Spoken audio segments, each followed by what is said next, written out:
Thanks, Bruce. Okay, so first off, before we call the meeting to order, that Town of High River Council is recognizing National Day for Truth and Reconciliation. We're doing that today because we do not have a council meeting on Thursday, September 30th, which is the actual day for that, but that's why you're seeing us wearing our Every Child Matters shirts in recognition of that day. So on that note, I'll call the regular meeting council to order at 3 p.m. It is 3 p.m. And I'll ask Councillor Masterman, the council adopt the agenda for regular council meeting September 27th as amended to include item 6.5, the Charles Clark Medical Center, tenant lease for FCSS, and item 6.6, the COVID-19 pandemic response, employee vaccinations. Yes, I'll make that motion, Mayor Snodgrass. Thank you. All in favor? Carried. Consent agendas. Ask for a motion from Councillor Moore that the following are adopted by omnibus motion in accordance with council's procedure bylaw. August 20th, special council meeting minutes, September 13th, regular council meeting minutes, September 13th, special council meeting minutes, and the strategic priorities chart. I will make that motion, Mayor Snodgrass. Question, Councillor Nychuk? Just in making that motion, there was just a correction I wanted to put forward under the special council minutes from August 20th. Councillor Masterman's name was misspelt with a D at the end, just for posterity. As Councillor Masterman will be ending his term shortly, I wanted to make sure he was recognized properly. It was spelled Mastermand with a D. I like to call him Bruce Mastermind, but I anyway, get just that. a correction. And you wouldn't believe what else I get, but yes, thank you, Michael. Appreciate that. You're welcome, Bruce. And we believe it, Bruce. All in favor? There's your poker face going again, Bruce. I'm working on that. Yeah. Don't, you'll disappoint us.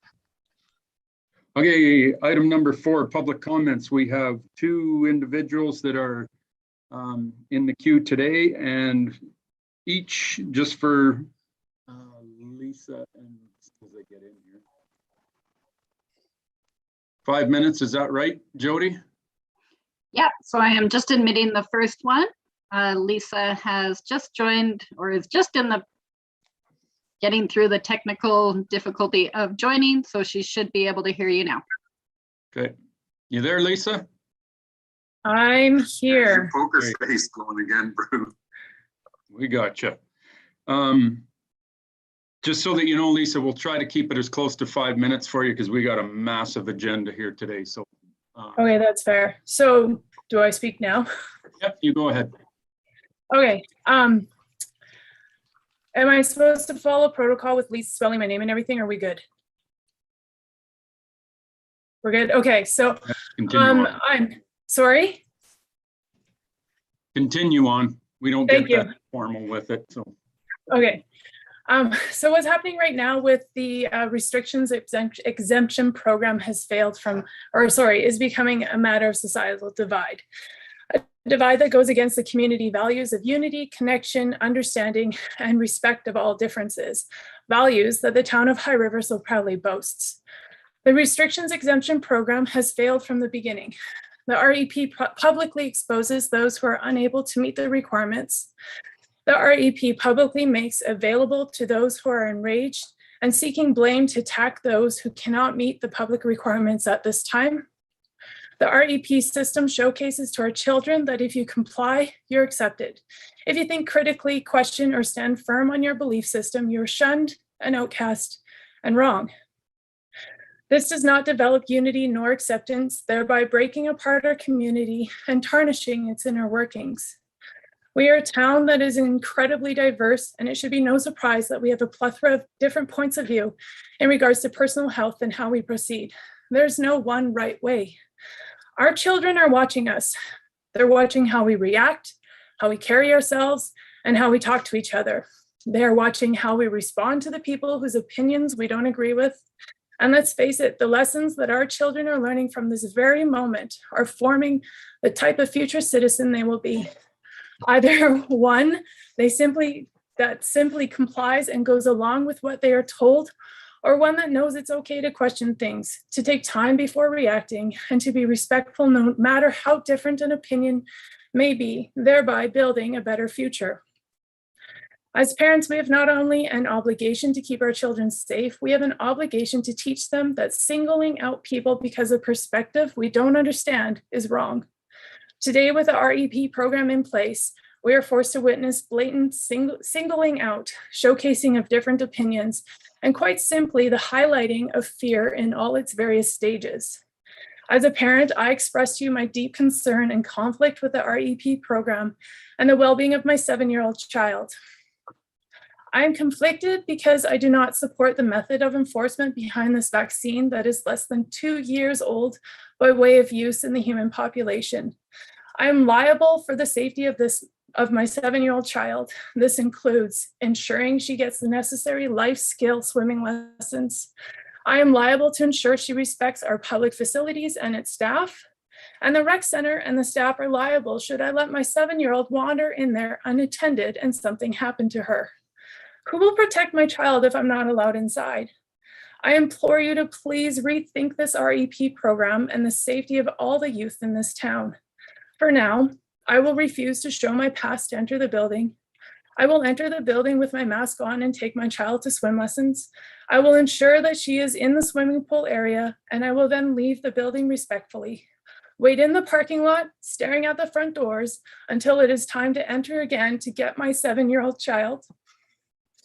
Our town council had a choice to comply with the dehumanizing language and message of AHS, or to stand firm and protect the unity of the community and the integrity of their own town.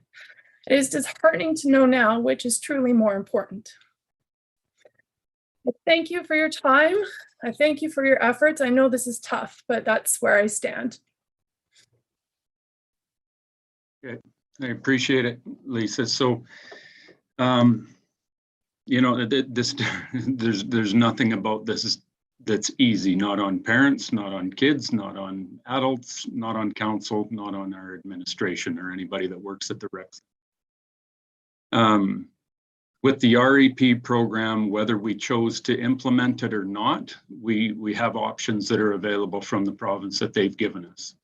We chose the REP program because it allows them as many residents to access the facility as is possible.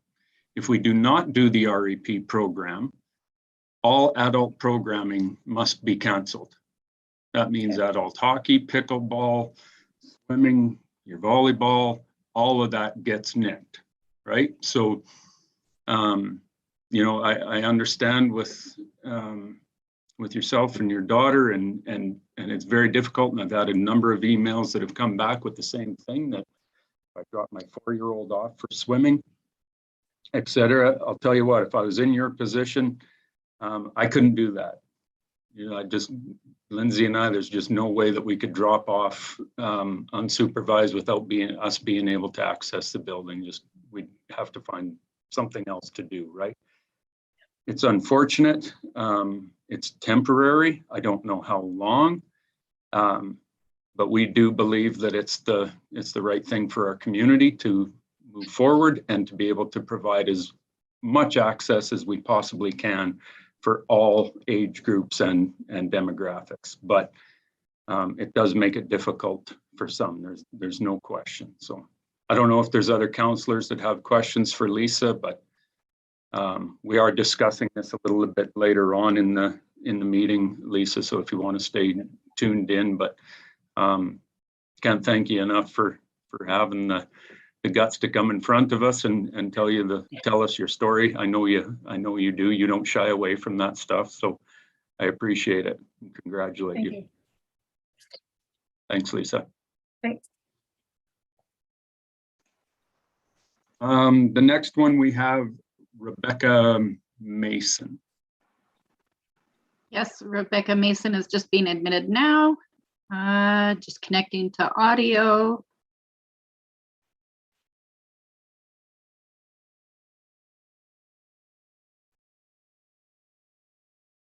And Rebecca, can you hear us? She's on mute. Hang on. Oh, There can you- you hear me now? Yep. Oh, perfect. There we go. Yeah, we've got you, Rebecca. So you've got the floor for the next 5 minutes.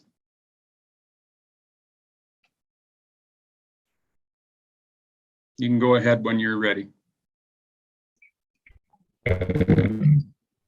I don't know who knows me, but I'm I've got a business, a fairly new business. We've only been open 8 weeks. So obviously when these new restrictions came out, they came as a bit of a shock to us all. So yeah, we just wanted to have a speak and oppose the vaccine passport and ask that the town support the small businesses. We just feel that it shouldn't be on the small businesses to choose between customers to turn people away.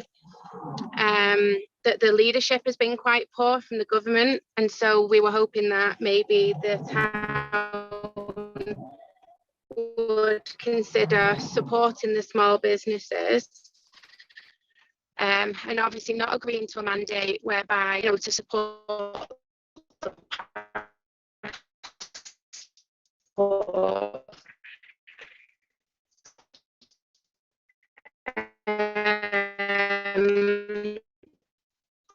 there's no science.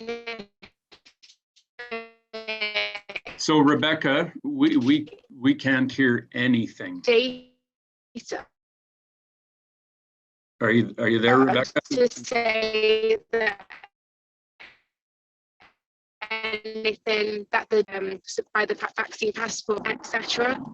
We're finding that and also, yeah, can you hear me? No. Hello. No, we can't Oh hear. no. Yeah, we don't can't hear anything from you, Rebecca. I'm not sure why. Maybe How better. about now? Is this any good? Semi good. So let me try to get, because were you on the radio the other day, Rebecca?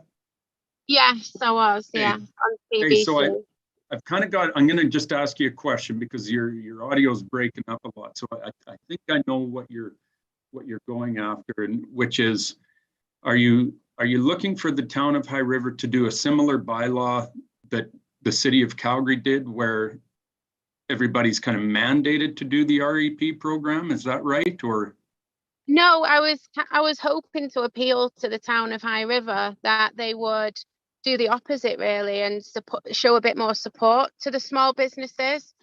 It's a difficult situation for us to be put in as a small business, to be asked to choose between customers, to turn certain people away based on their personal feeling towards a vaccination.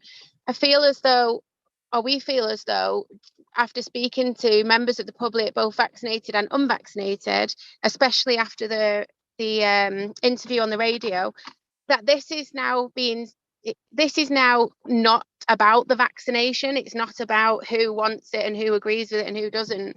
It's become something else. It's punishing people for not doing as they're told, and I don't think that's the right way to be getting people's trust and to get people to want to work with you and have the vaccination. But it's putting a lot of pressure on small businesses. There's a lot of divides amongst people. There's businesses being boycotted for agreeing with the passport or not agreeing with the passport. There's jobs being lost. It's going to damage the economy because people are now refusing to eat out in places. So last week, our take-ins were absolutely terrible. And we've spoke to other business owners, small business owners in High River who are in exactly the same boat as us. And obviously we want to make sure that money is being brought into our town and that, you know, the town doesn't suffer, but we've had to let 2 members of staff go already, you know, and the levels of employment are going to rise. There's not going to be as much money being brought in to the town, and there's not any specific scientific data to show that doing this and turning people away is even going to lower the numbers of people with COVID. So Rebecca, You know, the other bit, yeah.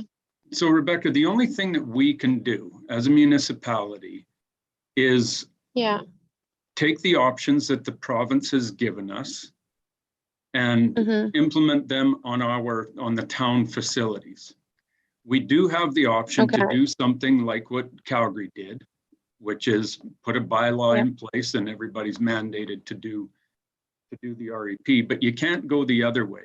You can't lessen it where it says, nobody's allowed to, like, I don't feel comfortable at all in going and telling a restaurant that's implemented the REP and going in and telling them, no, you can't do that. That's a line the town should be crossing. And at first I kind of understood what the city of Calgary did, but anymore I'm like, I don't know. I think you're crossing lines and that should be a business's choice. And the reality is that these are the rules that the provincial government has handed down to us, and we all have to deal with it and choose our direction then. Yeah. And so yeah, I'm sorry, but we can't go back. We can't go the other way. Do you have anything to add on that end, Chris?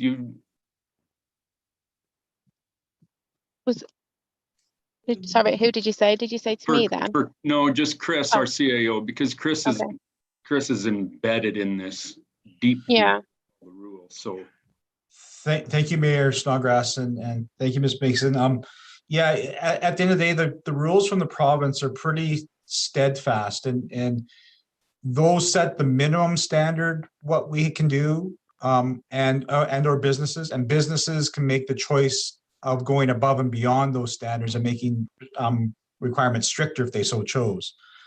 However, everybody has to follow those orders that are issued by Alberta Health and the Chief Medical Officer at the very minimum standard, and that's either to opt in to the restriction exemption program or to opt out of the restriction exemption program, which limits your ability for in-house building dining, those types of things as well. So everybody's got to make their choice when it comes to following which set of restrictions they wanted to take. And either, as you say, Rebecca, I think a bad name is the rep, but the vaccination passport kind of quote unquote system is a choice that allows things to operate as close to normal as possible versus having stricter restrictions that don't require the restriction exemption program to be in place. So it is a very difficult choice for everybody to make. And certainly the province, you know, in credit to them, they are learning through this process. Nobody has the handbook or the guidebook on how to deal with a pandemic effectively. And so we're all learning through by trial and error, that's for sure. So, and I think that's the same with the province. They're learning by restrictions to try and control things and reduce that burden on the healthcare system. So going back to that, Rebecca, the frustrating thing for me is absolutely the way the province has handled this. And, you know, I know they're trying to massage things and kind of be kind of fair, but at the same time, I think their end goal is to have everybody doing the REP program. You know, and with patio dining, patio dining is going to come to an end here in another month or so anyways, right? It's going to get too cold to be doing that. So my frustration with the government is that, you know, at the end of the day, if this is what they wanted, just do it. Like, just get off the pot and do it. If this is what you want at the end of the day, I don't believe in them pitting businesses together and employees that are often young kids standing at the door and dealing with some disgruntled customer. And, you know, that's what I have a problem with. If the government wants this And I've made it known to Dr. Hinshaw that, pick a lane and do it rather than pinning it on municipality to municipality, restaurant to restaurant, employees, customers. They're not showing the strong leadership that we absolutely need right now. But this is what we have to deal with, and such is life that we have to figure this out. Yeah, because I mean, in the UK at the moment, well, at the time that I left the UK and moved over here, they were doing, and they're doing it now successfully, lateral flow tests. So they've not implemented the vaccine passport program, but they do like the cheap to buy lateral flow tests. So people test themselves every couple of days just to make sure that they're not carrying the virus. And from what I can see through speaking to family and friends that are in the UK, everything is running as more normal than it is here, and they haven't got that divide amongst people. Like the recreation centre, for example, has opted to not work at the 1/3 capacity and abide by the programme. But as a result of that, there's children that are going to lose out on physical activities, which is going to have a negative impact on their mental health. And not only that, but a safeguarding issue. Unaccompanied minors getting changed in changing rooms for swimming lessons without parents is quite horrifying. Yeah, Rebecca, I'll just jump in there for a second on this parenting thing. It is a parent's responsibility 100%. I take that on myself as a parent. It is my responsibility 100%, regardless of what any facility is doing. I don't care. That responsibility is mine and mine only. Well, and my wife, she overrules that one, but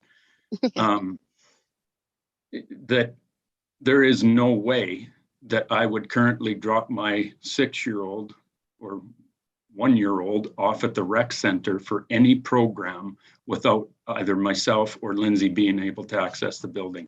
That is a no-go. We will find something else to do. There's just,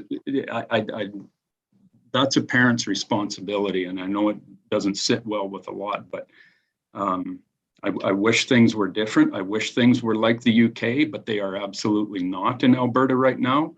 Our hospitals, our ICUs, I've got friends on ventilators, I've got friends in ICU, and we are hearing horrendous stories. So we are just not there where the UK, and I don't know much about the UK, but we are not there in this province right now. We have got a crash happening, and we have to get it under check.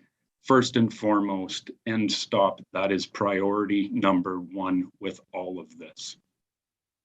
Yeah, which I think ultimately comes down to the government, because we're not getting consistent, clear messages. There's a lot of unanswered questions, which is why I think there's a lot of... Yeah, there's nothing consistent about this government. I will. No, I agree. Chair, we can hang on to. Councillor Moore, do you have a question for Rebecca? Yes, I was just going to point out that as far as businesses are concerned, that you can follow the REP program, but limit your capacity to 1/3 of your fire code, and not have to check vaccination passports or anything at the door. Yeah, if you go to 1/3 capacity in your restaurant, you can do that. Is that right, Dawn or Chris? How does that work? Or in any retail business. Retail. Yeah, only in retail, not in restaurants or cafes. Restaurants and cafes, you either abide by the program, right, and check vaccines, or you close to indoor dining and anybody can eat outside. Gotcha. Okay. Now that stuff is so hard to keep wrapped around your head with the rules of everything. So yeah, and obviously the big brands, they can afford, they can afford to do that, but little businesses, we can't. Yeah. No, I understand, Rebecca. Any questions from council for Rebecca before we move on? Nothing. Thanks very much, Rebecca, and we feel for you. We'll grind this out. Yeah, I mean, obviously, thank you for letting me speak. I know it's obviously not the answer that most people, want to hear, but hopefully, like, you guys will do the right thing and not follow suit like Calgary and force people to do one thing. Well, that's what we're trying to avoid, is allowing the restaurants to make their own choices for their own business in regards to the provincial rules that have been put in place. So. Yeah. Okay. Thank you very Okay. much for your time. Yeah. Thanks, Rebecca. Yeah. Thank you. You're welcome. Moving on to Alicia with the parental leave for elected officials. Sorry, she's coming back in. I accidentally kicked her out of the meeting. She should be here now. Alicia, sorry about that, Alicia. No worries, thanks. Okay, good afternoon, Mayor and Council. The parental leave for elected officials bylaw was created in a response to updates that were made to the Municipal Government Act, which are detailed for you in the RFD. The implications of council adopting the parental leave for elected officials bylaw are that it enhances the diversity of members of the community that can consider becoming an elected official and reduces barriers for members of council that become or plan to become parents during their time in office. This bylaw was developed in response to amendments to the MGA in 2017, including Bill 8, which was an act to strengthen municipal government, which included a new ability for municipalities to develop parental leave policies. And the guidance for this development was based on section 144.1 subsection 2 of the MGA, which is bylaws respecting maternity and parental leave for councillors. If adopted, we will be posting this to the town's website, and I can now answer any questions you have.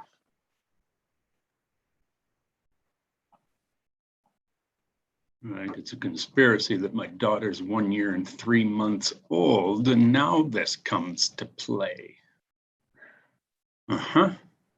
I see you've got your calendar out, Alicia. Have one more, Craig. 3 is the new 2. No, it's not. 2 is 2. 2 is just 2. I'm tapped out. Okay, Councillor Masterman. Thanks, Alicia. No problem. Yeah, thanks, Mayor Snodgrass, and thank you, Alicia, for the report. I guess I have a comment and then a question. And I'm going to sound really, really old here, but I'm really torn on this myself, because I think somebody who commits to running for council should be committing to a 4-year term. And by not doing that and being able to attend meetings and being able to represent the town at various functions and take a turn as deputy mayor and all that, it's putting more duties onto the people who are there and not on leave. And I guess I would love to hear the comments. I'm also, I also know that there might be people, many of us ran for council after our kids were grown, but I also hate the idea that there could be younger people who wouldn't run for council because they're thinking, in a year or two, I'd like to be a parent, and so I'm really kind of torn on this, and I'd love to hear other comments on it. I do have one question, Alicia, and that is, are there other, not that we can't be groundbreakers, but are there other municipalities that do have parental leave for council members? There are, Bruce. A lot of the research for this bylaw was done before I was a part of legislative services. So I kind of have adopted this draft and tweaked it a little bit, but there are quite a few municipalities that I did pull up the same bylaw for them, and they do have this in place, yes. Okay, yeah, thank you. Councillor Nychuk. Thanks, Mayor Snodgrass.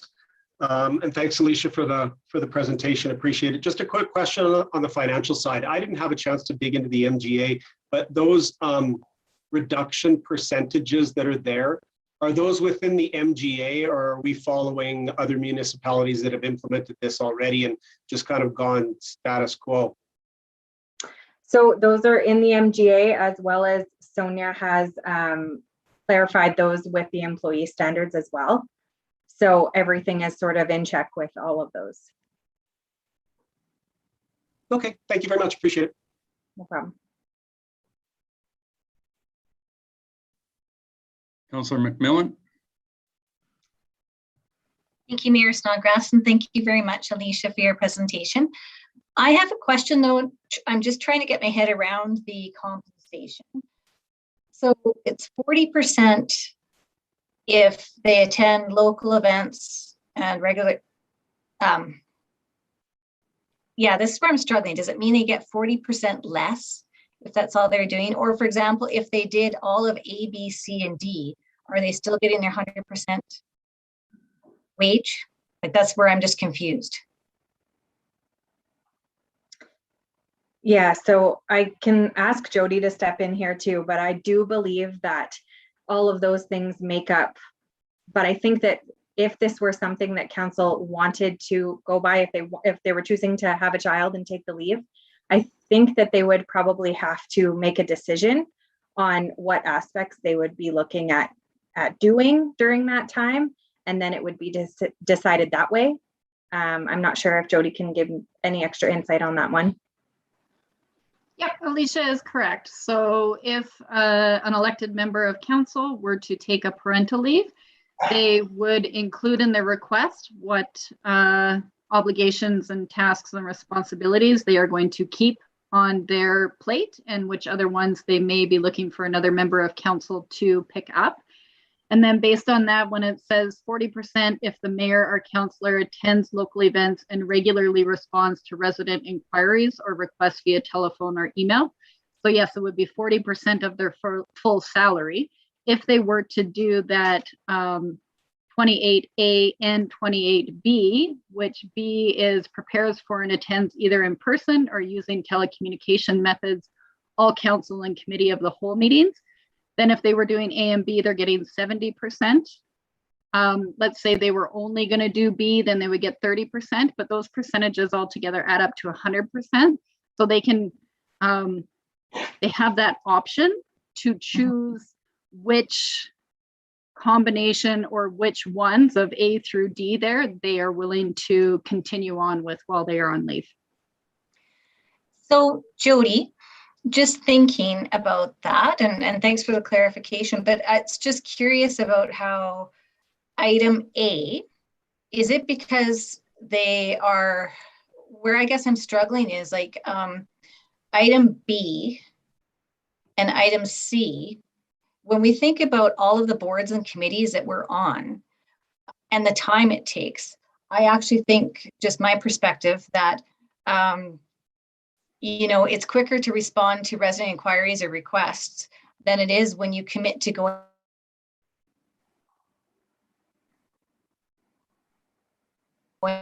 into like a 3-hour. Confused about the 40% versus like then like take C, it says prepares for and attends either in person or using telecommunication, all internal board and committee meetings. And then when you see item D, all external board and committee meetings. So this is where I just am wanting some feedback, because I don't know if I can speak on behalf of the other council members, but I know that I'm on a couple of really heavy boards that our meetings can be very, very long versus replying via email or a phone call to a resident. And that's actually very interesting, Councillor McMillan, because that's an area where I can't really speak to what the time commitment is going to have to be in those different areas and for the different boards and committees. I am just actually pulling up the section of the MGA to see if I can answer this right away and just make sure how this is defined in the MGA. While you're looking for that, Jody, I'll go Yeah. back to Councillor Masterman just Perfect. for a second. Thank you. Digging that up for Carol. Go ahead, Bruce. Yeah, thanks, Mayor Snodgrass. And I really hate to put you on the spot. I really do. But you're the only one in this current council who has gone through this, not once, but twice, Mayor Snodgrass. And I would love to hear your take on this. I really would. As I said, I'm afraid I'm coming from a standpoint that is that really reflects my age, but I also understand the other side, the other side. So I'd love to hear from you if you don't mind sharing. Yeah, absolutely. I don't know. I don't think this is a bylaw that's going to be used very often at all. You know, and going back to what you were previously talking about, Bruce, is these are 4-year terms. You cannot predict your life. None of us have been able to do that. I did not. Lindsay and I had no plans to have kids when I started being mayor in 2013 after the flood. It was just circumstances that shit's got to get done. I'm putting my hand up and away we go. I didn't even think about it.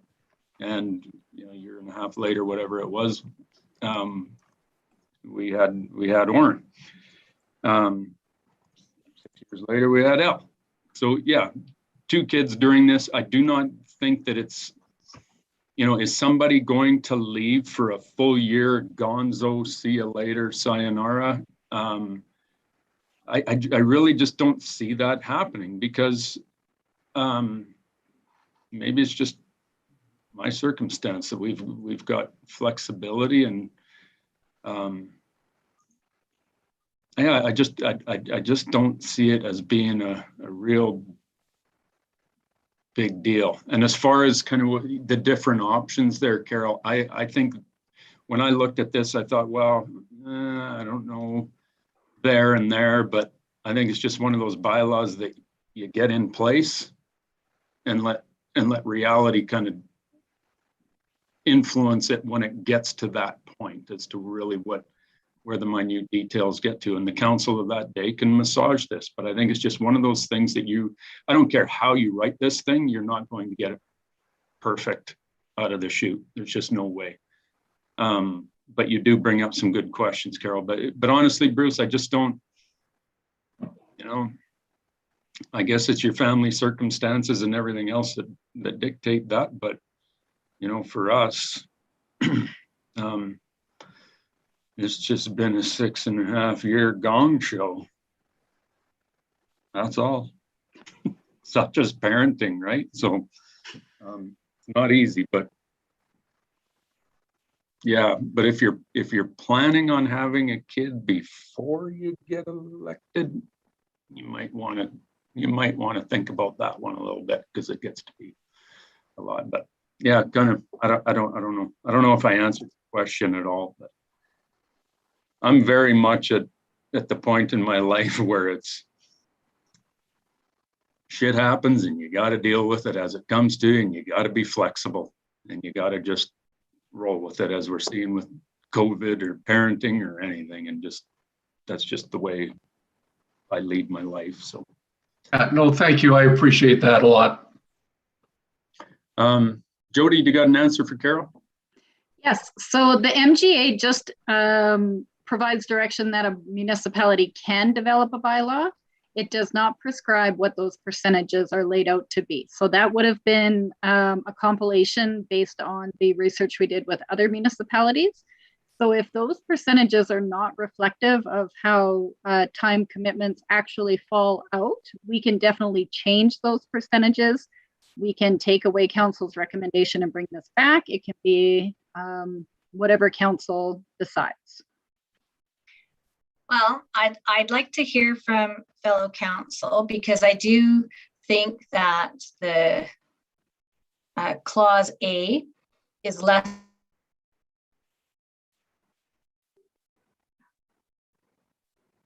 time consuming, the meeting commitments. Well, you're on mute, Craig. Yeah, you froze up there for a second just while you were Oh, sorry about that. Finding a clause, just when you said clause A. Okay, I think that clause A should be less than 40% because I do feel that there's a greater time commitment based around those meetings. And I think that warrants more of a higher percentage if we're doing this. Councillor Kinghorn? Thank you, Mayor Snodgrass. I wonder if we really need to have this in here in the bylaw at all. How do you measure the importance of a meeting versus having a discussion with a resident about an issue that's really important to them and how much time it takes? You know, it's really messy, this A through D, and I would prefer we just took it right out. And if a person, as you described, shit happens. Sorry, if stuff happens, then we deal with it at the time. I mean, it should not inhibit anybody for running for office. I think everybody should be welcome to run for office, male or female. And if they decide to have a family, then we work with it then. That's my opinion. Thank you.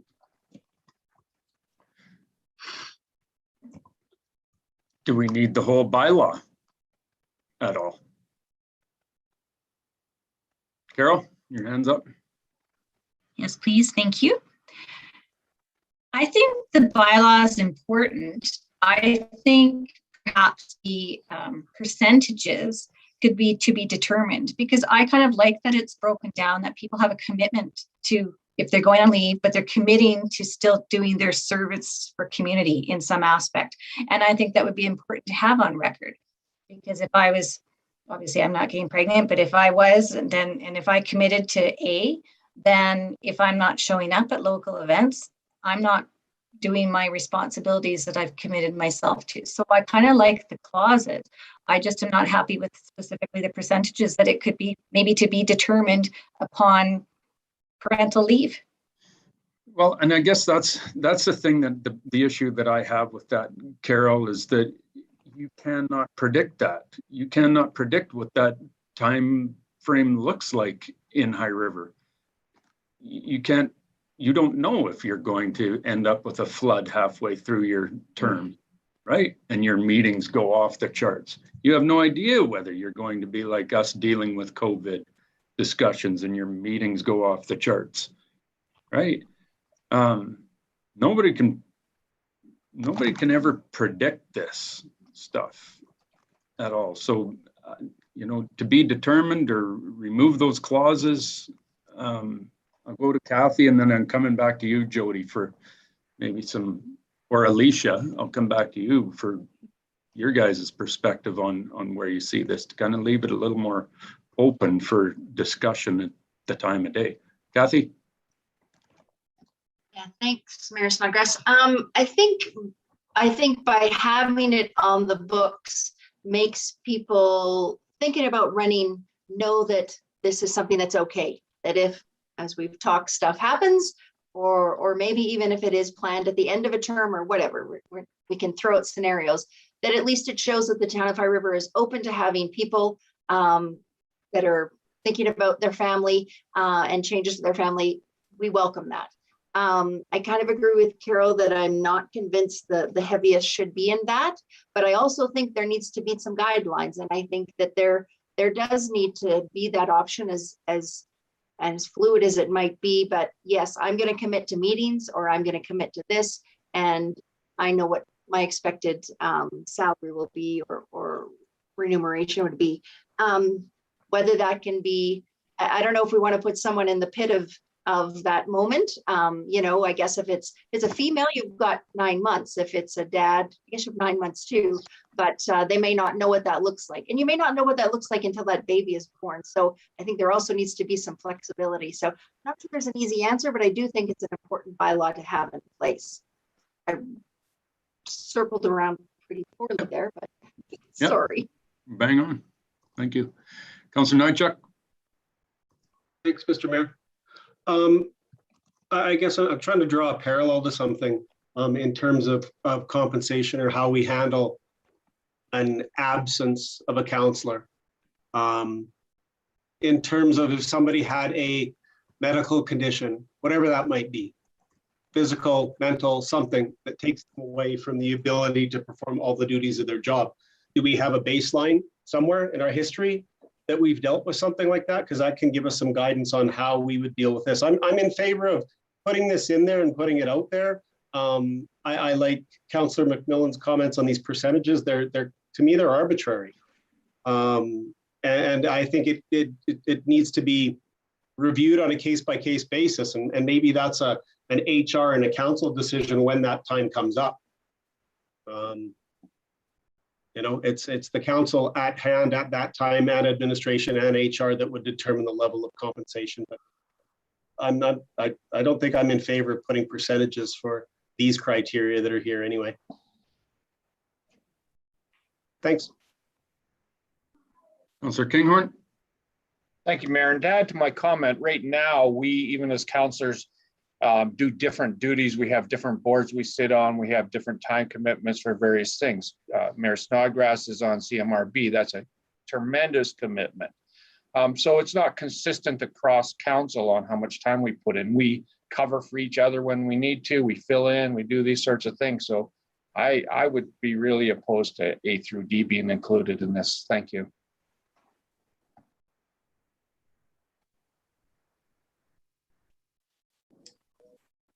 Craig, you're on mute. Sorry, thank you. Remove those clauses and just have it open-ended as dealing with it.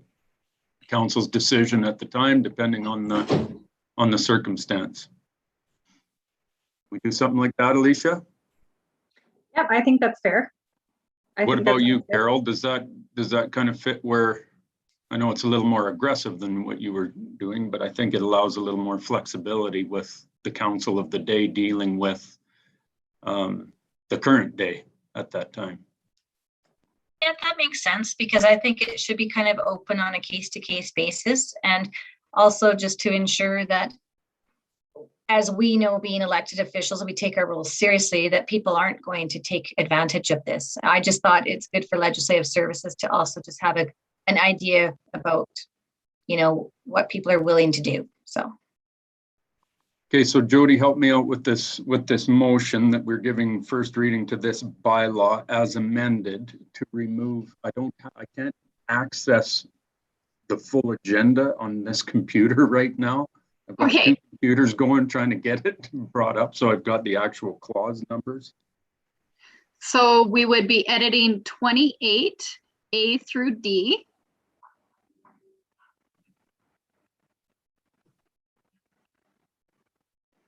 And we would be removing the percentages and leaving it for determination on an individual basis with the assistance of human resources and council.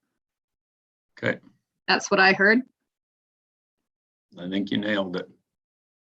So on that note, with the amendment that Jody, just everybody understands what's being adjusted? Okay, so on that note, I'll ask for a motion from Councillor Kinghorn that council give first reading to bylaw 4603/2021 as amended as per the items Jody just spoke to. 28 A through B and removal of the percentages. Is that the gist of it, Jody? Okay. Thank you, Mayor Snodgrass. I'll be pleased to give you that motion. Thank you.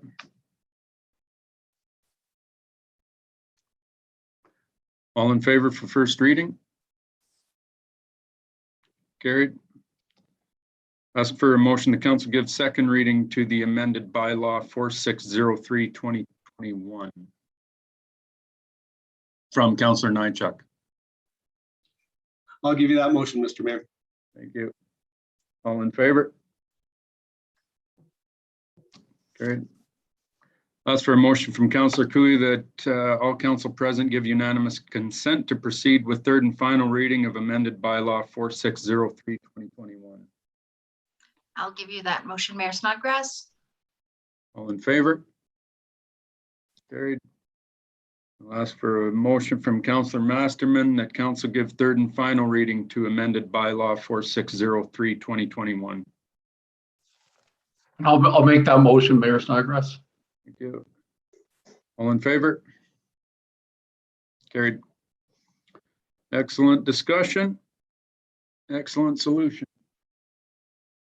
I've got a woodpecker knocking on my window in here. So we'll move on to Leanna, 2021 Q2 financial report. Thanks, Alicia. Thanks for your help, Jody. Well, thank you, Mayor and Council. I'm here today to present to you our Q2 financial report. This is ensuring that we are operating in our best practices to ensure fiscal responsibility and transparency by the municipal government, and is in provision on the periodic financial statements report to Council. This report also ensures effective and efficient budgetary control. I will let you know off the get-go, the attachment is 100% correct. In the background, I had made a change, and I noticed that on the published report, it came through slightly incorrect. So I'm going to read what the second part of the background should say. It says the second quarter financial result at June 30th, 2021 is in line with the council approved annual budget. As at the end of June 2021, the revenue received in the amount of $22.7 million or 32%, with an actual expenses incurred to date being $16.4 million or 49%. That's where the change is. It's not 22.7 million. The actual performance at the end of June 2021 was a net surplus of 7.4 million due to timing differences of tax revenue and municipal expenses. As all tax revenue is recorded in June of 2021, full expenses are incurred throughout the entire year. Does anybody have any questions?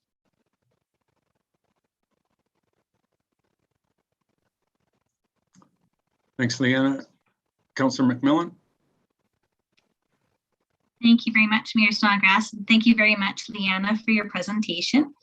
I just was wondering if you could explain on the statement of revenue and expenditures, the number 9 internal transfers revenue, the minus 462.7%. I was just having a little bit of difficulty understanding this.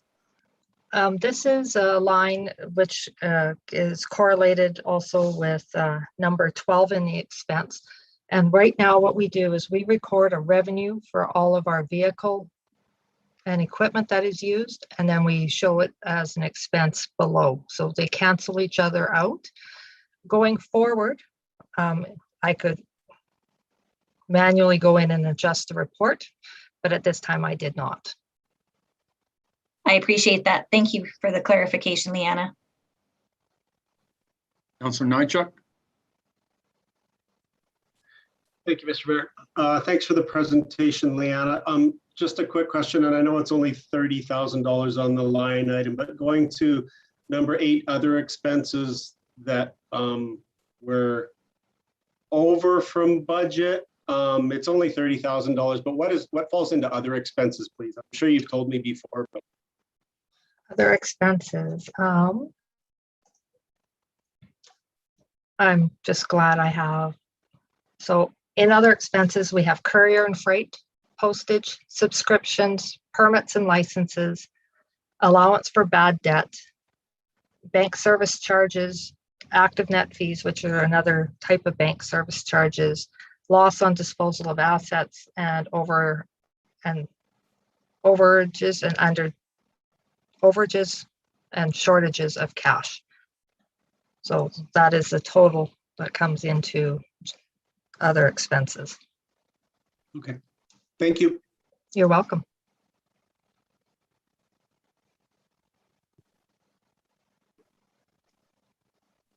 No further questions. It's information only, so we'll move on. Thanks very much, Leanna.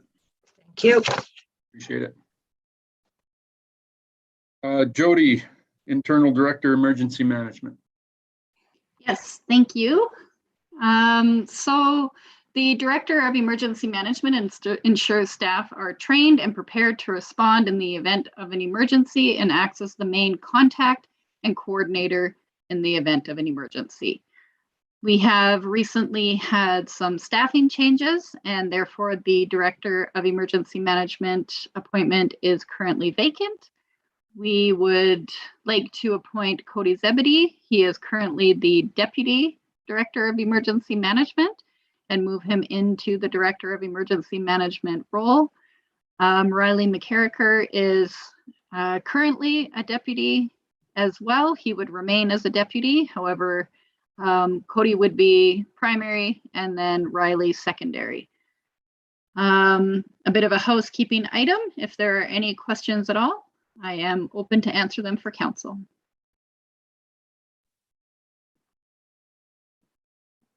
No question. I'll ask for a motion from Councillor McMillan that council rescind resolution RC 201-802-12.1016 for the appointment of Peter Generou as the Director of Emergency Management, and that council rescind resolution RC 255-2019 for the appointment of Cody Zebedee as a Deputy Director of Emergency Management, and that council appoint Cody Zebedee as the Director of Emergency Management. I'll give you that motion. All in favor? Carried. Thanks, Jody. 2nd Ave and 20th Street Northeast. Riley? Thank you, Mayor. Good afternoon. So on the 2nd Avenue to 20th Street Connector Road, we receive a number of complaints with regards to the product we use, dust, noise, potholes. Simultaneously, we also receive complaints with regards to traffic volumes and shortcutting through Hampton Hills, which this connector road is supposed to address. Staff have done a bit of research into options and possible solutions for this. We do spray down a dust control product twice a year. It's a wax-based product, which costs about $6,000 for the application twice a year. In terms of the options staff researched, we found some more environmentally friendly solutions, such as a starch-based, and another one was a canola-based. But those get rather expensive rather quick, upwards of $11,000 to $20,000 per application. Through that research, they also found an option, which is what we are presenting to council today in terms of applying millings to the road, laying it down, as well as doing some drainage improvement for a cost of $30,000 for a one-time fee. This does not include an oil application to the millings like you may see sometimes. We're going to do it without the oil application, see how it holds up, and that would be something we may pursue at a later date. This is not a permanent or long-term solution, but it is definitely a longer-term solution than the dust control. We expect, depending on movement and traffic, we could get 3 to 5 years out of it with some minor maintenance work, being potholes and maybe some touch-up in areas. So that is the recommendation before you, is to proceed with applying the millings to the road. I'd be happy to answer any questions. When would this take place, Riley? This fall. We were actually supposed to apply the dust control already. We try and hit it about the same time as when school starts, but we held off knowing that this report was coming to council because we would prefer to do the millings and save the $6,000 on the second application. Okay, thank you. Councillor Kinghorn? Thank you, Mayor Snodgrass. So Riley, is this going to help with the rumble strips that we got at each end of that road? I drive it often and it's absolutely brutal. It has to be one of the worst roads that I drive on. So that's question one. Question two, I know I brought this up before and I don't recall the exact numbers, but this has been an issue since 2010 when I came on council. What is a rough number again to pave that and make it to the standard that we're used to, please? I can answer the first one. I can't answer the second one. We have a number. I can follow up after, Councillor Kinghorn, if you would like to see that again. I just don't have that one with me. I know I have pulled it up before. With regards to the rumbles, that should help. To a certain degree, we avoid grading it, because once you apply the dust control, and you have it kind of controlling the dust, you don't want to mix it up and create dust again. And so it's a bit of a balance in terms of how much that road degrades, creating rumbles and potholes versus coming back and reworking it to take that out, but losing the effectiveness of the product that's there. So the more you work it, the less effective it is. But on the flip side, you want to maintain a smooth surface too. So it's a bit of a trade-off in terms of we don't want to be out there working it as much as we'd like to because of that, because we'll lose the effectiveness of the product. So long short is that the milling should help significantly with that. Okay, hopefully it makes it a little bit better because it's a bad road. I'm sure you've driven it. And what it's done is it's just forcing more traffic around through the Hamptons there. And we really need to look at a longer term plan to get this thing fixed up. Thank you. Thank you. Councillor Cooey. Thanks, Mayor Sanders, and thanks, Councillor Kinghorn. My question was going to be surrounding the rumble strips too as well. But Riley, just thanks for coming forward with a little longer term solution. I know dust control, it wasn't lasting very long, and so I appreciate this opportunity to do something a little bit more long term until those final pieces of this project can be put into place. I appreciate it, Councillor Cooey. I have to give credit to staff. They're the ones who found the opportunity to use it. Millings aren't normally available in this kind of quantity, but the Shawnee does have a stockpile actually on 4 acres from a past engagement with the town that need to be used up anyway. And so it worked out, and we ended up with a pretty good price because they were available.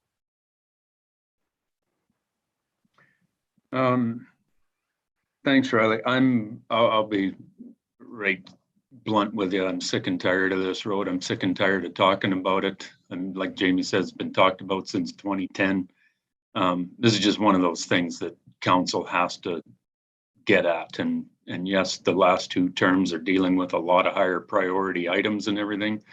But like we saw with getting the top lift finished up by the Autoplex, these are certain things that we've just got to start catching up on. There's this one, and then there's the one off of Cole Trail going out to 498. These are roads that we just have to start getting dealt with and getting them paved. So I'm just going to add one portion to the motion when we read it, that admin return to council with a current quote on completing this road with its current configuration.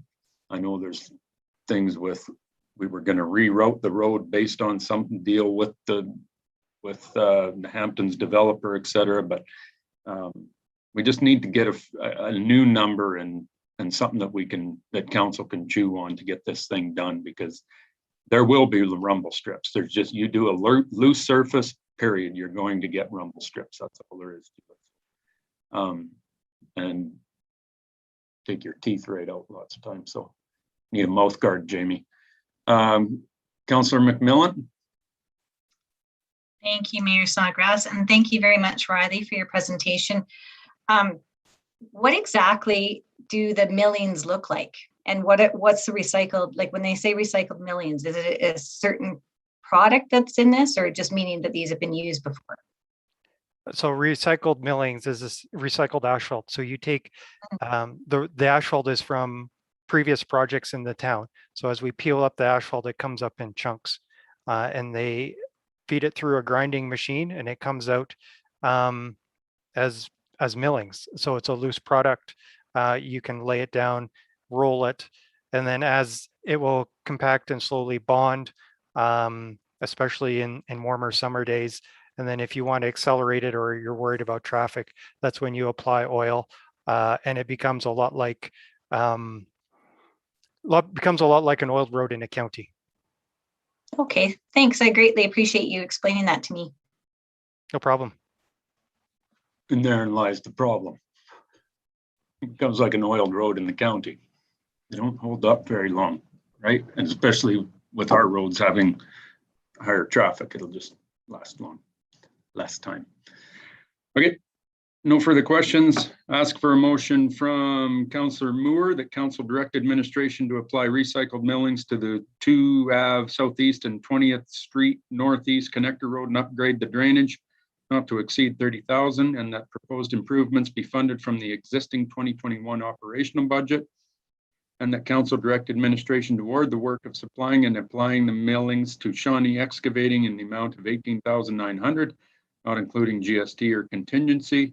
And further, that admin return to council with a current quote on completing this road with its current configuration with a hard surface asphalt finish. I will make that motion. It's not good. Perfect. Thank you. All in favor?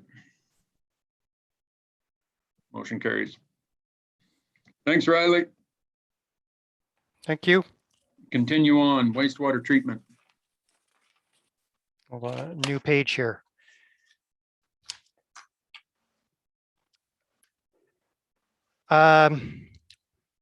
So before you is a request to award a design and monitoring program for the wastewater treatment facility pilot project. In discussions with AEP over the years and in the process of getting our new license, upgrading our facility is a requirement, and specifically an application for an upgrade is the requirement in the license. And so to that end, we have done a review of technologies out there. As part of that was looking at how to augment our existing facility. This was not, so we looked at a number of different technologies to do that with. Those technologies, while known and proven, weren't necessarily approved or known in the way that we want to use them.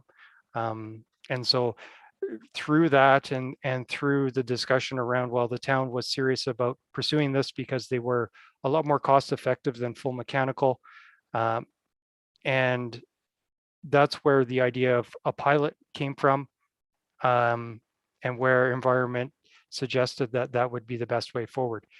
So we are looking at a pilot project. What we would do is do the design, and then the second 2 portions of the project, which is why you see is in terms of the resolution, award the phase 1 design, and then 2 optional portions, which is construction and monitoring. And so that would be contingent on AEP approving our pilot design, as well as council approving construction funding for the next step. So that's why we're here. I'd be, I guess, happy to answer any questions. I hope that was clear. Clear as wastewater. So not very clear at all? Yeah, no, there's just a ton going on with that project, in and out and up and down. So Councillor Kinghorn. Thank you, Mayor Snodgrass. So just for clarification, Riley, it says has been requested by Alberta Environment and Parks. Requested means something different than required. Is this a have to do? Yes. So we are required to submit an application for a wastewater treatment facility by September 1st, 2022. To get there, we need results from the pilot. Thank you. Thanks, Riley. No further questions, and there's no way I'm reading this whole motion. I'm an asthmatic, can't do it. So I'll ask for a motion from Councillor Nychuk. I'll just do it. Cole's notes. Council authorized proposal award for the phase 1 wastewater treatment plant design and consulting services for $63,965 to MPE Engineering, partnership with Urban Systems. And the council authorized proposal award for the optional phase wastewater treatment plant design consulting services for $24,183 to MPE Engineering Limited in partnership with Urban Systems. The council authorized proposal award for optional phase post-construction services for the wastewater treatment plant design consulting services to MPE Engineering Limited in partnership with Urban Systems for an annual pilot plant monitoring and reporting up to 3 years at an annual rate of $26,851.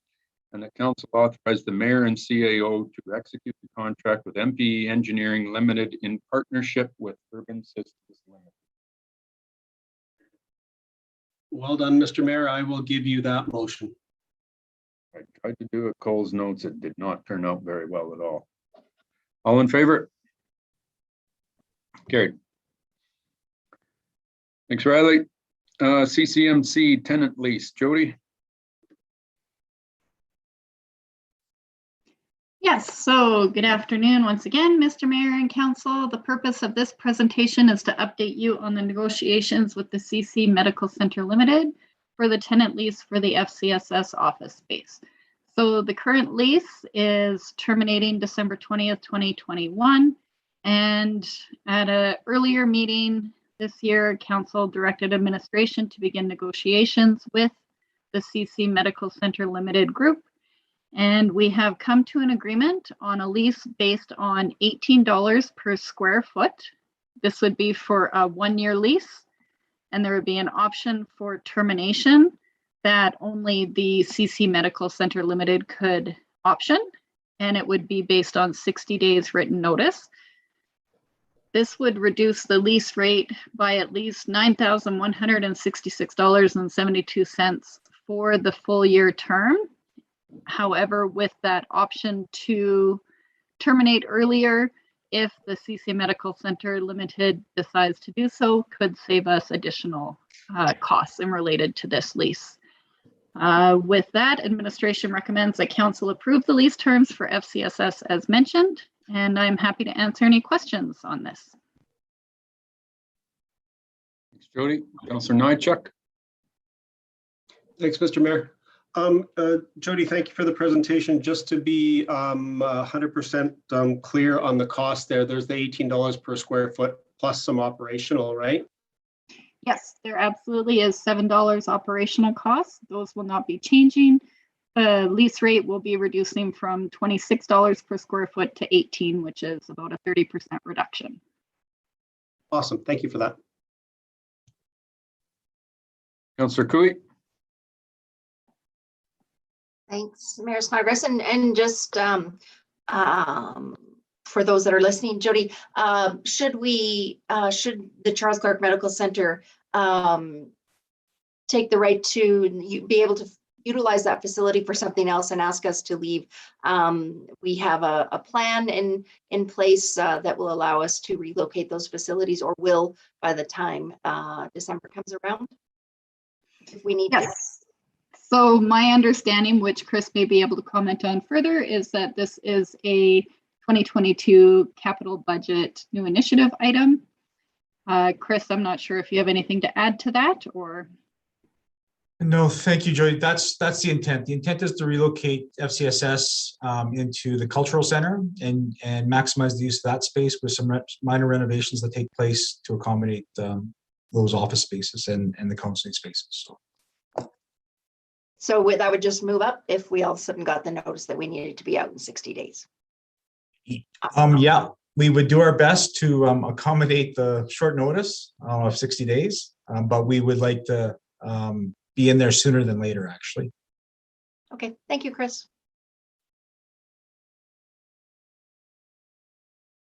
No further questions. That's for a motion from Councillor Masterman. The council direct administration enter into a 1-year lease agreement with CCMC at a rate of $18 per square foot for FCSS with an early termination clause that CCMC can initiate within 60 days written notice, and the council authorizes the mayor and CAO to execute the lease agreement.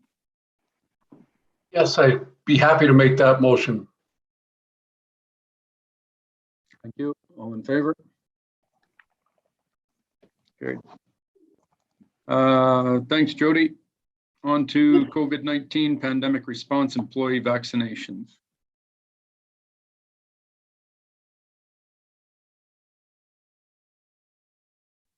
You're on mute. I can actually hear you through the walls here is why I knew you were on mute. So are you saying that I yell on a regular basis, Mayor Snodgrass? This is just the really thin walls. So thank you for that. And I think everybody's tired about COVID updates and the COVID situation that we're in, and with the new requirements that are coming out there from the province under the restriction exemption program. It's indicated to us that we need to move in a different direction as well when it comes to our employees and our staff. So the policy that you see before you today is to be, in essence, mimicking the restriction exemption program with our staff. You can term it a vaccination program. Vaccination is certainly one of the options that staff will have in play to retain, to continue working with us. And the dates within the policy are very clear. October 7th for the first dose, and I think the end of October for the second dose. And so that staff will have three options: one, to get vaccinated; two, to seek a medical exemption and provide that proof of evidence to us; or three, to follow the rapid testing protocol that the province has laid out for private testing every 3 days or every 72 hours in order to retain work. If they choose not to do any of those three options, then they'll be offered an unpaid leave of absence. Their position will remain with us when we can move out of the pandemic stage, and they will be able to return to work as normal after that point in time. So that's the kind of the gist of the policy. I know, this has been a difficult policy to kind of grasp and understand for everybody, and we certainly were not necessarily here prior to September 20th, as other organizations were announcing mandatory vaccinations for their employees or a vaccination program requirement to retain employment. But over the last month or so, we've seen a rapid shift in more and more organizations seeking that of their employees. Ultimately, as a local government, there is a degree of leadership by leading by example, and having our employees vaccinated is one of those examples to support AHS's position on vaccinations, as well as a way to see an end to this pandemic and get back to a sense of normal sometime in the future. When that is, I honestly cannot tell you that. I think when we first met together, I think we were thinking by June of 2020, this would all be over with, right? And so here we stand again, still talking about this topic. So the intent of the policy is to have that vaccination process or a testing process in place for staff to follow, to lead by example, and to show our clients that use our facilities, like the rec center in particular, that it is a safe environment, that they feel comfortable within that environment, that the people that are asking for their proof of vaccinations as they enter the facility are vaccinated as well. And that goes for, even though it's not in play at the town hall site here, but also within the town hall site and with all our employees that may have interactions with the public, which, quite frankly, is quite a high degree of our employees do interact with the public on a day-to-day basis, either being stopped as the garbage man going around by concerned residents, or, gardening staff or park staff walking through the community, picking up branches and stuff. They do get approached by the public. So, of paramount importance is the priority to maintain the safety of the community. And that's the intent of the policy behind it.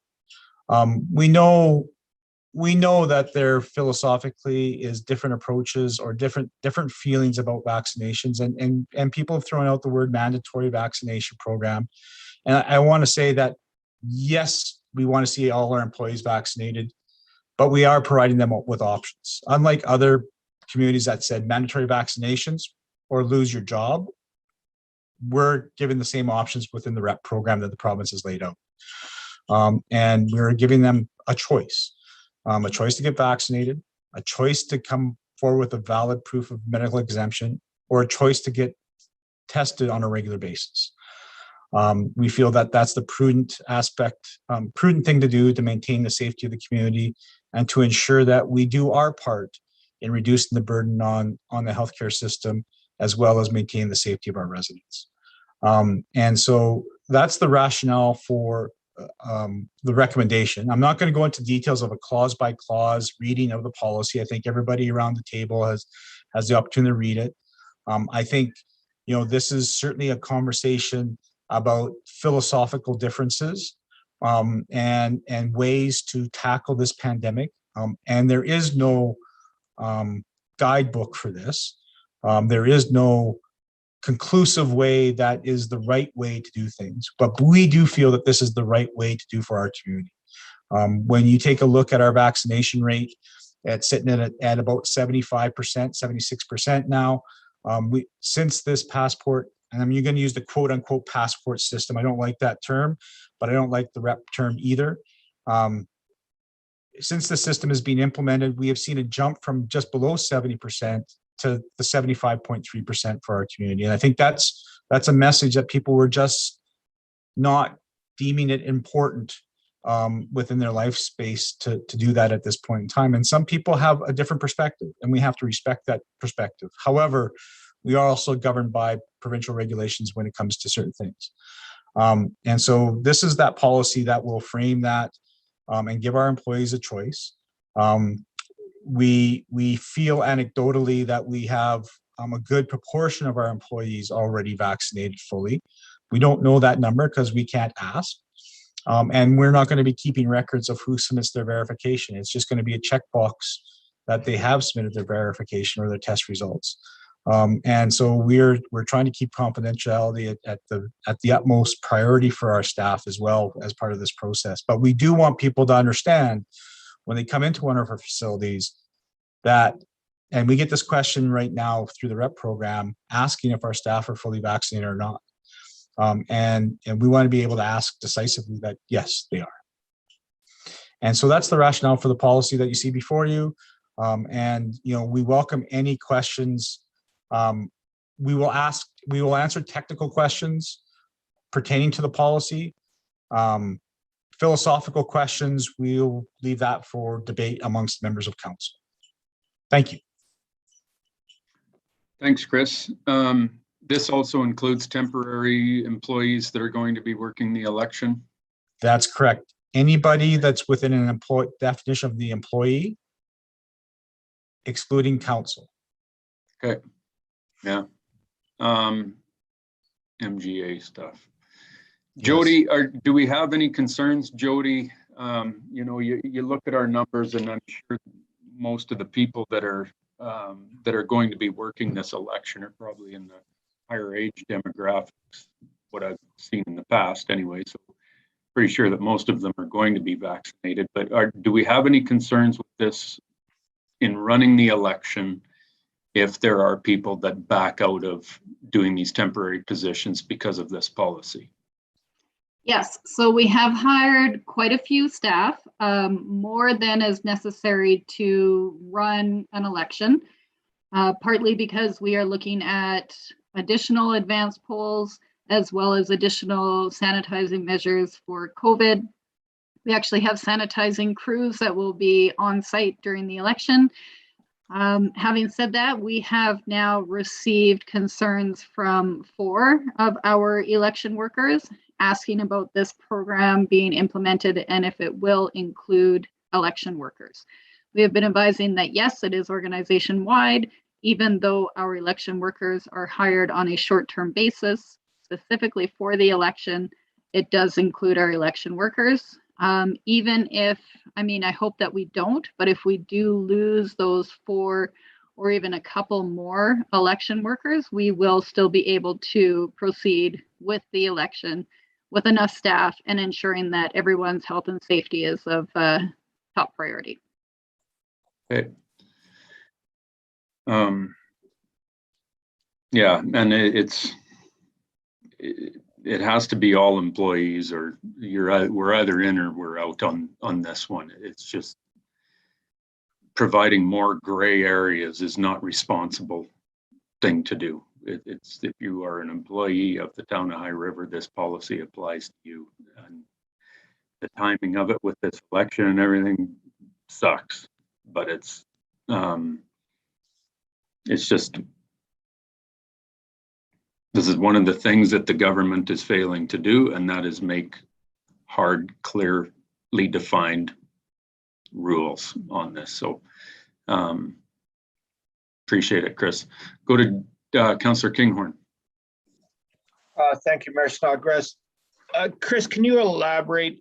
You gave the three options, and there was a discussion on the 4th, or you mentioned on the 4th about a temporary layoff or something like that.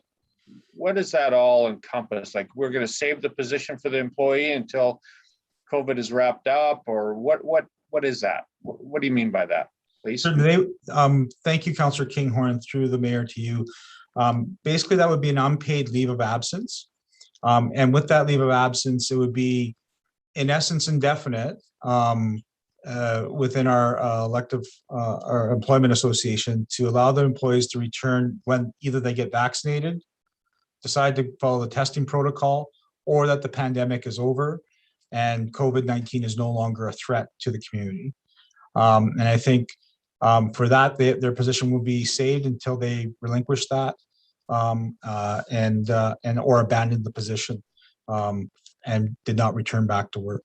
That would be filled by temporary employees who would be on temporary contract under the employment association agreement, as we still need to perform customer levels of service, and we would be making sure that we met all those levels of service for all our clients. Thank you for that clarification. That's where I was going. Thank you. Councillor McMillan, your hand is down. No, is that right? It was up. Yeah, I just was taking a moment to reflect, so. Okay, thank you. Councillor Masterman. Thanks, Mayor Snodgrass. So, Chris, thanks so much for that report, and I totally support the town's decision on this. And I'll be very frank with you. I was kind of wondering when we were going to do something, so I was very glad to see this, and also very glad that it is a choice. We're not telling anybody anything. We're not dictating to anybody. They have a choice, and they have three choices, and you've outlined them very clearly. And I think for us to be requiring the public to be showing proof of vaccination to enter our facilities would be absolutely two-faced to not require our staff to do the same. And I am actually leading up to a question. I guess I'm, we need to be doing this, and I'm really glad election workers are covered. People coming in to vote need to know that it's as safe as it could be.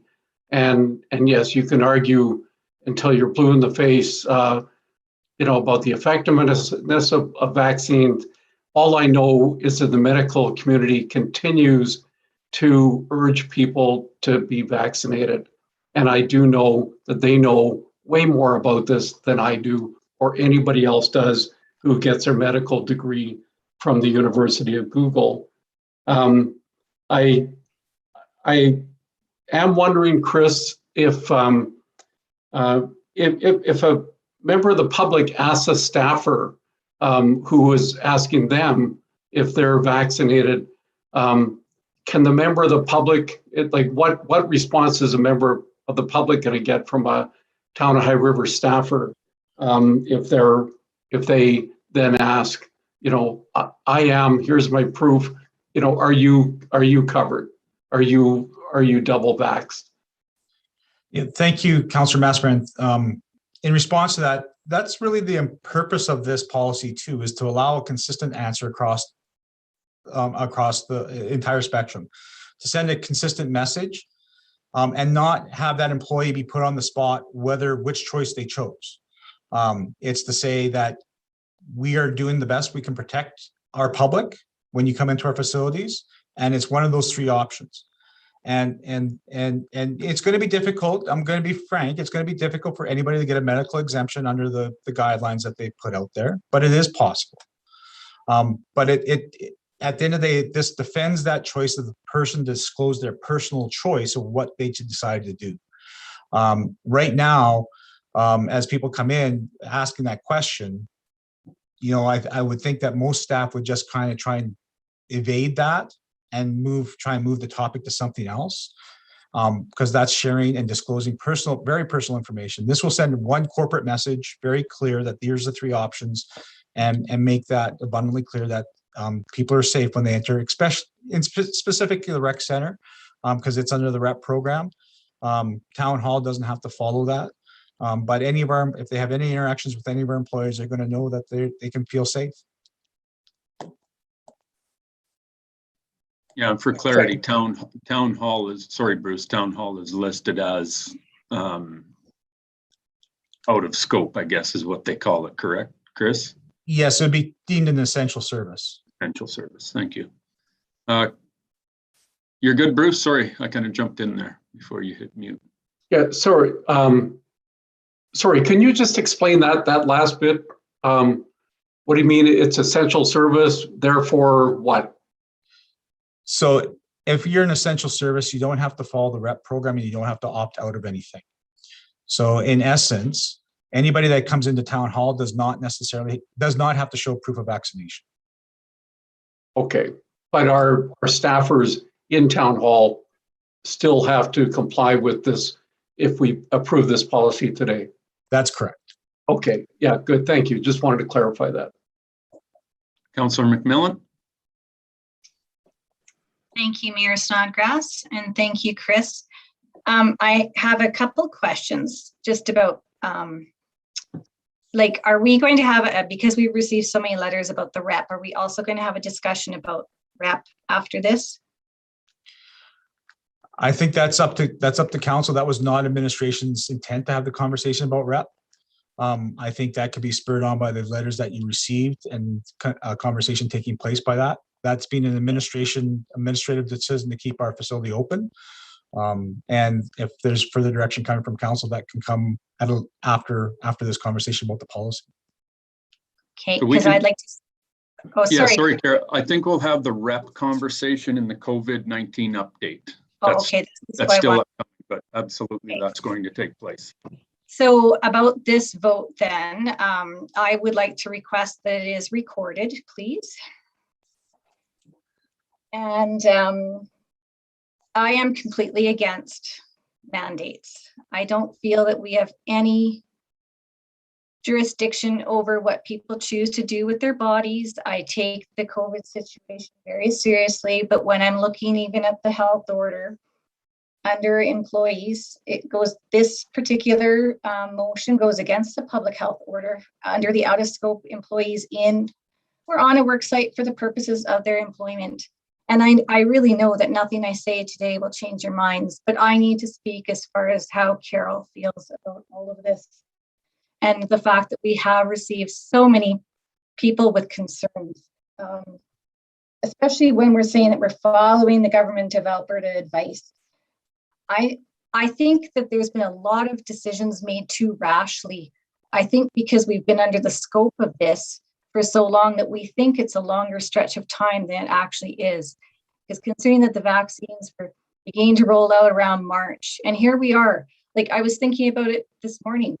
It hasn't even been a year since we had our mask mandate debate. I think we were moving way too quickly. Our numbers in High River are fairly stable. And I know that people know people that are in the hospital. It's just where I'm really challenged here is pre-COVID, we were focusing on the importance of being healthy, natural immunity. And also, like I take pride as a High Riverite that we are an inclusive community that doesn't believe in segregation or discrimination.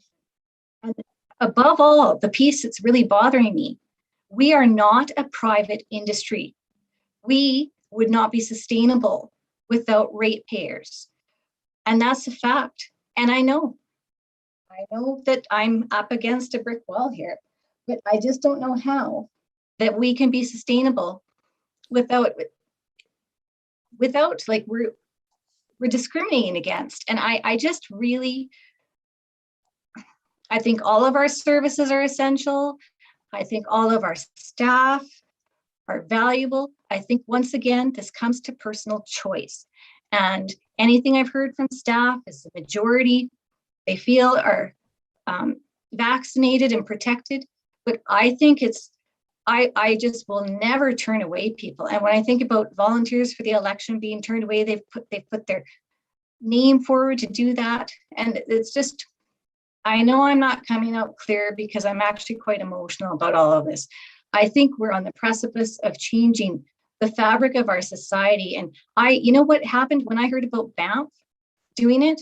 I was horrified. And now I feel ridiculous because I said to myself, Carol, that will never happen in High River, that our council will never agree to that.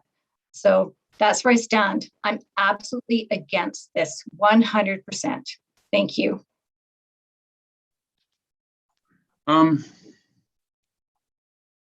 Understood and respected. Carol, I've got a question. You kind of caught me there when saying this, that our employees are out of scope and that this policy goes against GOA rules. Can you explain further on how this policy is not in line with the GOA rules? Because you mentioned another thing. We are not taking GOA advice. That's one thing I won't do a lot of. We are following the GOA rules. That's a difference. But I want you to clarify for me as to where you see this going against, that this policy is kind of, well, basically legal in your mind. Sure. So on the Chief Medical Officer of Health Order 45/2021, and this is also where I'm going to speak about the election, actually. Employees do fall under the out of scope. It says employees in or on a work site for the purposes of their employment. They're under the out of scope component. And then the other piece where I'm thinking about these volunteers for the election is also out of scope is any elections or election related activities. So that's where I'm also confused. Like, why would we ban volunteers from helping out the election? I don't think they're volunteers, are they? They're paid staff. They're paid staff. My misunderstanding about them being contractors.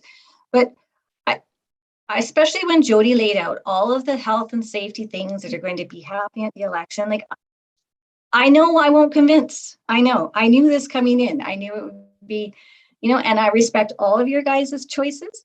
And because I do respect choice, but I am absolutely against this. I think it's terrible to put people in a situation where they're being coerced in order to keep their paid employment, that they have to sign up for this because people have recovered from COVID. They've got the immunity, and we're not getting into the medical thing because I know I'm not a medical expert, but I do believe that if we're making a positive difference for generations to come, we have to value people's right to choose. Carol, you need to understand one thing that I'll catch you on there, that having COVID does not give you immunity from COVID. Correct. Does not. That's a false statement that I'll stop right there. So I'm sorry if I worded my thing wrong. I apologize. We just have to be careful because we just had a funeral for an individual that had COVID twice and was vaccinated, right? So vaccinations are not 100%. Right, and I apologize. So thank you very much. No, that's fine. And we have to continue the clarity on really what's happening, and the vaccination is not 100% you're good to go forever. We all know that. You can still get COVID being vaccinated, but it lessens your chance of being very ill greatly. It lessens your chance of being in the hospital greatly. It lessens your chance of having a ventilator in ICU greatly. And that goes to why we're doing all of this. Is that we have come to the point, because of the way the provincial government has handled this, and Jason Kenney's Open for Summer program is the reason why we are here today. And that's where I get pissed off, is because this stuff, what we're dealing with today, and what the government has forced on the municipalities and individuals and businesses, is because of Jason Kenney's want to get the stampede going. want to get the open for summer. We knew this was coming. We all said it when that happened, that this is going to be a train wreck. The problem is it's a worse train wreck than we ever imagined. And that is why all these policies, and we're being, if priority number one is our healthcare system, our hospitals, our nurses, our doctors, getting through this, then this is absolutely necessary. It's just the way it is. And as far as people getting vaccinated, they still have the choice. You can or you cannot. You don't have to. Nobody is physically dragging you down and stuffing a needle in the side of your arm. That is not happening. I get very upset when people start comparing this to Nazi Germany, World War II. It's ridiculous. We've gotten emails from I've had a couple of them, but one individual stating that 1 in 2 people have died from getting the vaccination. There has been over 6 billion doses of this vaccine delivered. So if his statement is true, that would mean over 3 billion people are dead on Earth right now. That's you're nearing half the population of Earth. You're getting the conversation from some of these individuals. Sorry, you've lost me. I can't listen to it anymore. I'm done. And we have to get this healthcare system back in check. And you know, other comments, I'm not even going to go there. But that's the thing. We have to absolutely do something. We cannot just continue to let this thing float and think that everything's going to get better. It's just not. It sucks. It's brutal, but I will stand firm. The vaccinations, the vaccines, they do work for the most part. They are the best thing we have to actually get back to some semblance of normal, where we can all live the way we used to before. There will always be a portion of this population that will be anti-vaxxers. There was before, there will be after. But what I am witnessing with my own employees and friends is that with this in place, they're going, yeah, I'll go get it now. That's happened 3 times. 2 people that work for me and 1 individual that's a friend. They've just said, oh yeah, well, I'll go get it now. Just ho-hum. Well, why didn't you get it yesterday? I just needed the push. Like, it's just such a, and that's why you're seeing vaccination rates go through the roof right now. Why our numbers are climbing for our percentage of vaccinated people. So I get it. And, you know, standing firm with your beliefs and not getting vaccinated and everything else, go for it. Nobody's stopping you from doing that. But we cannot, at the present moment, continue on with everybody getting together like it's normal. It's where our healthcare system is just not there. And that's priority number 1 for me. And it's our healthcare system, nurses, doctors, et cetera, is priority 1. And if this is something that we can do to help, maybe it's just that little bit, but if this is something that we can do to help, then we need to do it. And we all know, like one of my friends said, I'm just seeing that this Delta variant is just taking people out that are way too close to my age group. This is somebody that's in late 30s, and that's why they're going to get vaccinated. So things are changing and we have to change with it. And I understand the where you're at, Carol. We have differing opinions on this, but this is priority 1. And I'll be very honest, when Lindsay and I and the kids went to the rec center on Friday night Lindsay had rented the pool, half the pool, for us to go swim. We had a great time. We came out and the Flyers game was coming in. There was nobody mad everybody was doing their thing. The Flyers game was going on, the drop-in basketball, the kids were out there playing, the lobby was full of people, families were renting the pool. You know, I'm sorry, it's a minority that's really fighting this. It's just a minority. It's not that's really fighting this, and we have to do the best thing we can for the majority of our population, period. I've gone on too long, so I'll pass it to Councillor Masterman. Yeah, thanks, Mayor Snodgrass. I just had just a very few little points here, and Councillor McMillan, you and I will have to agree to disagree on this as well. I have to admit, when I hear somebody say, you know, COVID's not even bad here in High River, like what's the deal? Like, the deal is there's 77 active cases right now, which may not sound like a lot, but that's 455 active cases per 100K. That's a very, very high percentage for a town our size. We, you know, not that many months ago, we had less than 10, and now we're at 77.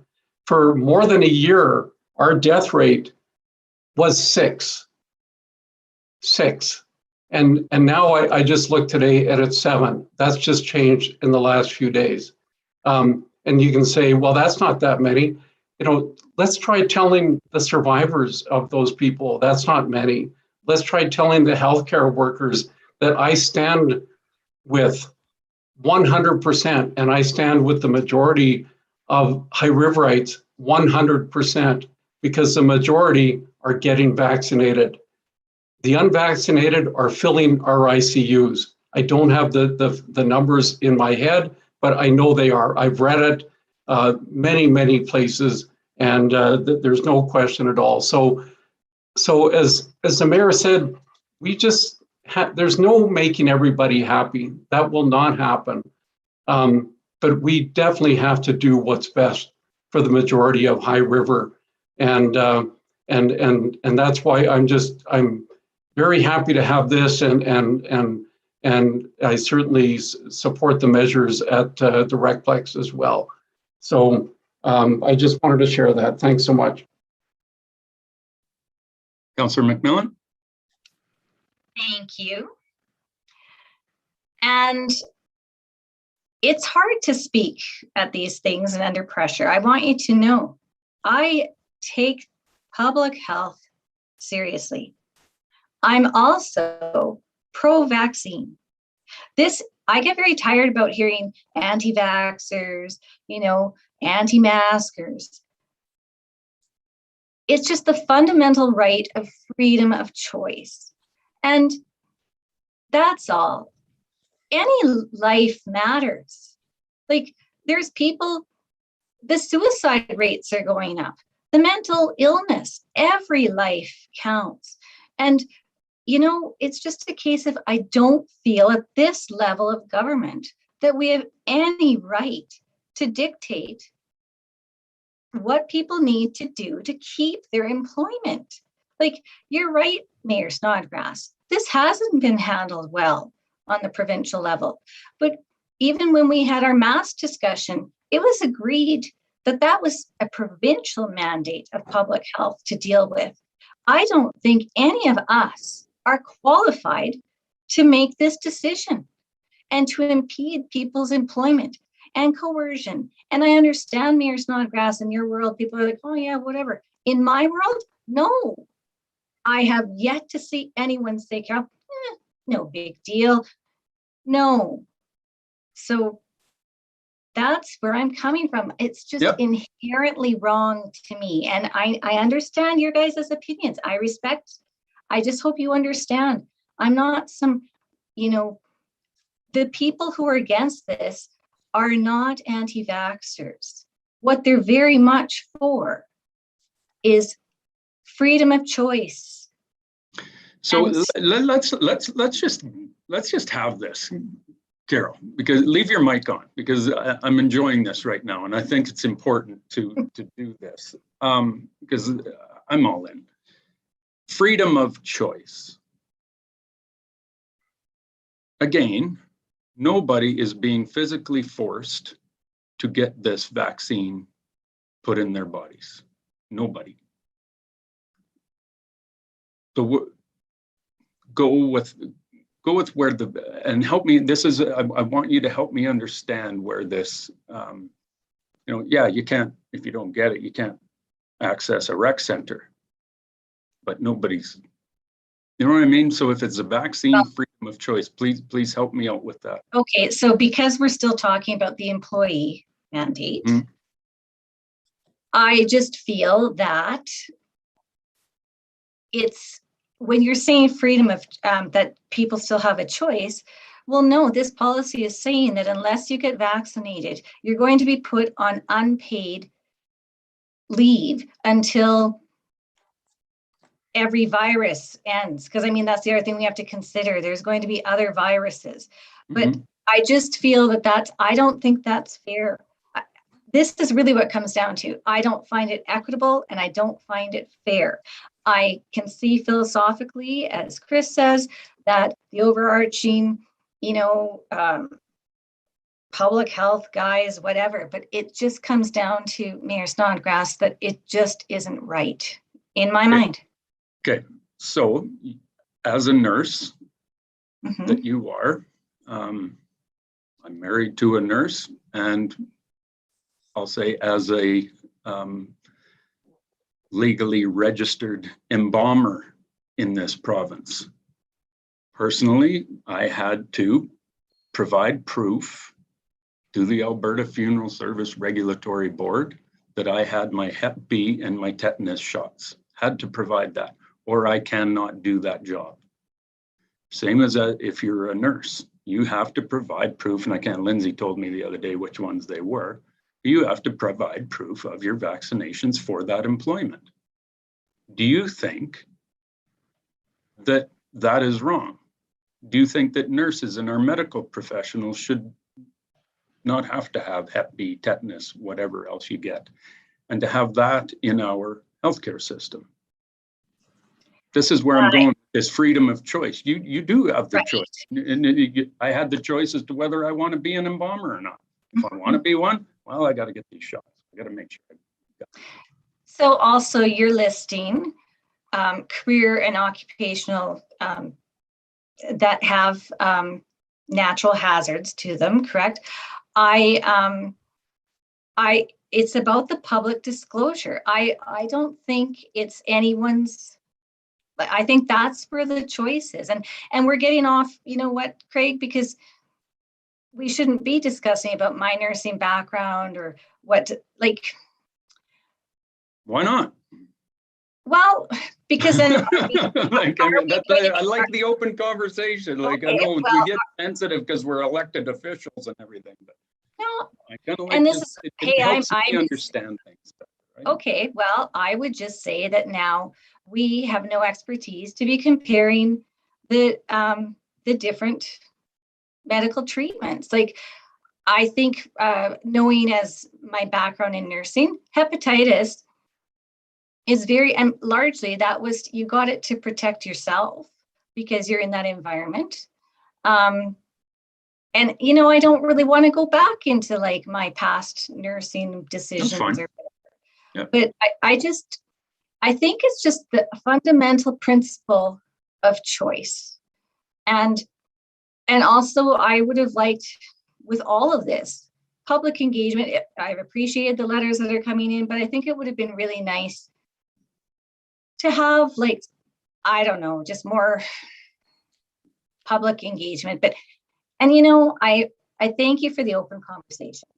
Yeah, I get you. And if this was something different, fine, we could have a public engagement thing. We do not, this province does not have time for that right now. The province has screwed this up so bad that action just absolutely has to take place. So I appreciate the conversation, but we got to get back to the agenda because I really do appreciate it, Carol. Well, thank you, Craig. I'm going to ask for a motion from Councillor Cooey that Council adopt policy CAO POL 104-00 entitled COVID-19 Pandemic Response, Employee Vaccinations Requiring Employees to Follow the Provincial Restriction Exemption Program as outlined in Health Order 43-2021 as amended from time to time. I will give you that motion, Mayor Snodgrass. Thank you. Councillor Kinghorn with a question, comment? Just a reminder, Mayor Snodgrass, that Councillor McMillan asked for a recorded vote. Thank you. So I will just go through the screen. Councillor Kinghorn, how do you vote? In favor. Councillor Nychuk, In favor. Councillor Cooey, In favor. Councillor Masterman, 100% in favor. Councillor McMillan, Against. Councillor Moore, In favor. and Mayor Snodgrass is in favor. Motion carries 6-1. Council correspondence requiring action, letter of support from Community Futures Highwood regarding digital service squad. Kieran? Good afternoon, Mayor and Council. So Community Futures Highwood is requesting support for their application to the Alberta Digital Economy Program to run the Digital Service Squad, or DSS, program in our region. A Digital Service Squad is a free resource of trained youth situated throughout Alberta who will deliver personalized one-on-one assistance designed to help small businesses navigate new digital tools and optimize their use to reach potential customers in existing and new markets. The DSS grant's purpose is to provide small businesses under 50 employees with resources, training, and support for the adoption of digital technologies, to provide nonprofit stakeholder organizations, which may include municipalities, economic development agencies, business improvement areas, chambers of commerce, Indigenous communities, or community futures, with contributions to facilitate the creation of local service squads within an applicable area in Alberta, to provide opportunity and incentive for collaboration between prospective grant applicant organizations to deliver regional service squads. If Council is in support of this program, the letter of support will be filled out and sent back to Community Futures Highwood to send in with their application to the Digital Service Squad program. I can now answer any questions. Councillor McMillan. Thanks, Kieran. Thank you very much, Kieran. It's more of a comment. This is a really, as the board representative from Council for Community Futures, this is a wonderful, wonderful opportunity. And the nice thing too, what I was really happy to hear about is that it will be youth who are so tech savvy and whatnot, but participating to help. And this, we are going to see a great benefit because a lot of our small business entrepreneurs, they have the business savvy, but they don't have the tech savvy. So this is a wonderful, wonderful program.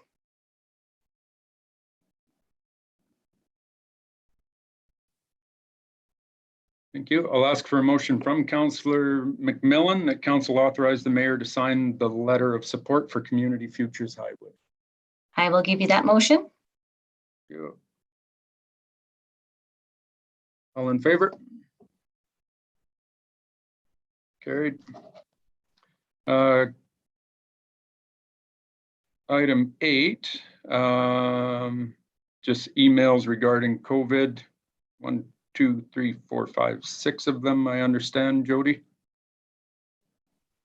That's correct. Okay, thank you. So we'll move on to councillor reports and Councillor Masterman for the DRP program motion. Yeah, thanks, Mayor Snodgrass and rest of council. I'll try to be fast. I know we're going on this afternoon, but it's all very important stuff. I just wanted to, most of you will remember the DRP program. It stands for Disaster Recovery Program. You'll remember after the flood how frustrating that program was for so many High Riverites. Many people said that they felt victimized all over again with some saying that their experience with the flood was nothing compared with dealing with the government on DRP. And that was such a telling comment. Several people, most of you will remember this, several people who were concerned about that happening got together and they struck a committee called the DRP Advocacy Committee, which was approved by council, and basically it was charged with trying to advocate for residents and businesses going through the DRP process and to identify process improvements, gaps, and issues to help streamline our town's recovery. The committee was initially comprised of Deborah Smith, Tom Dutton, the chair, Jim Ross, and Bill Fowler. They worked tirelessly on their own time, their own dime, attending dozens of committee meetings and handling hundreds of emails and phone calls. And I was a council rep on that committee and felt quite honored.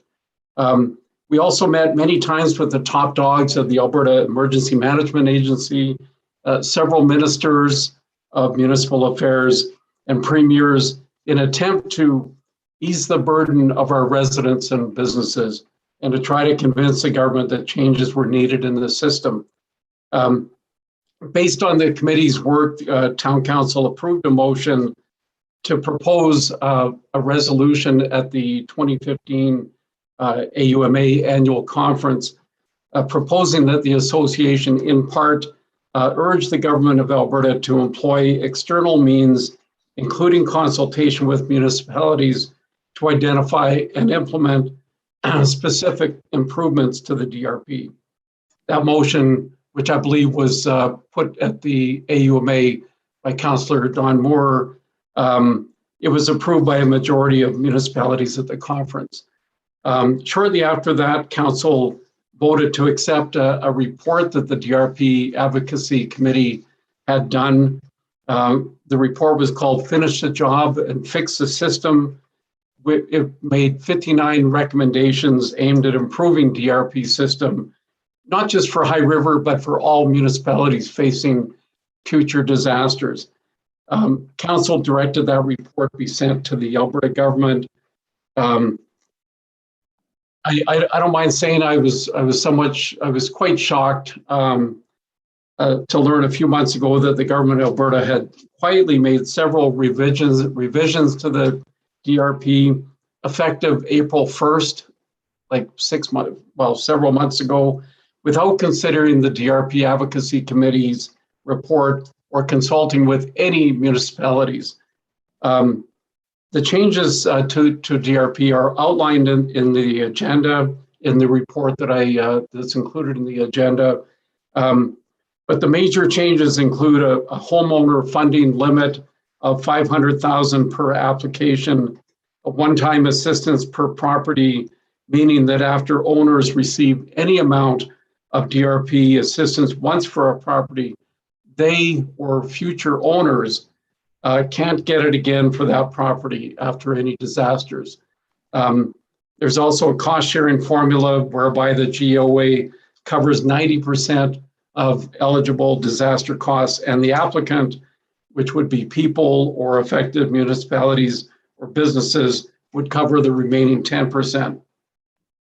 And the government urges homeowners in the policy to buy insurance when they can, or relocate or mitigate risk to their properties.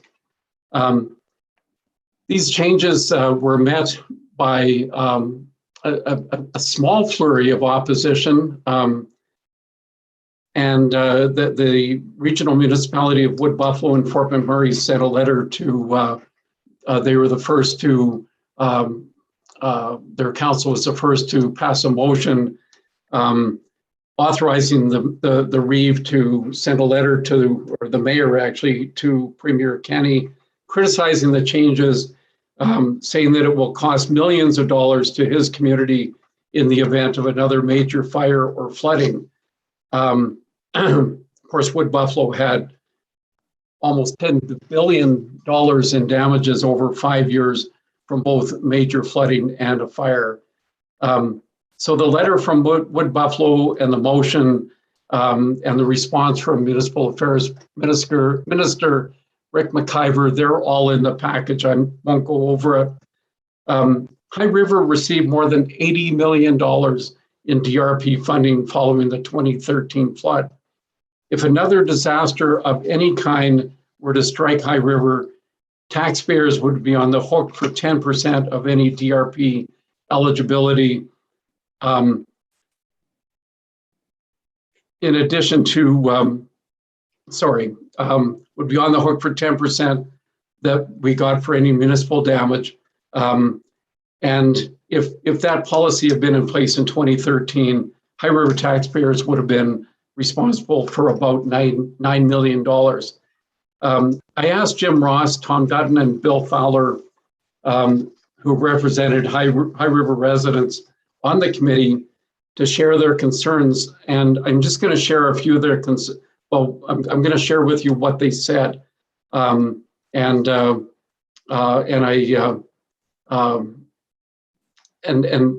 first comment was, there's not a single statement, not even the most perfunctory, that says the program is meant to be managed in a way to reduce stress on affected Albertans or to make the process as simple and fair as possible for applicants. Again, very stressful back in 2013, 2014, 2015, when people were dealing with DRP. Another member said applicants must meet various timelines and deadlines, but the only deadline the program has set for itself is that it has 7 years to ask for a repayment. So if they pay out some money and then later decide it shouldn't have been paid, they've got 7 years to decide that. The registry on claims on properties is seriously problematic. If the 500,000 one-time limit is meant to be enforced, and if Albertans are meant to be aware of it, it must be registered on title. It's unlikely that there will be enough awareness to the registry for it to be considered as fair warning. Somebody asked, what happens if a larger piece of land is impacted by disaster and has a claim, but is subsequently subdivided and or redeveloped? What if a property owner has flooding 1 year and a fire 20 years later? Should they be denied assistance? There's a limited reference to landlords. It seems to include them, but it's sufficiently general to leave lots of room for misunderstanding.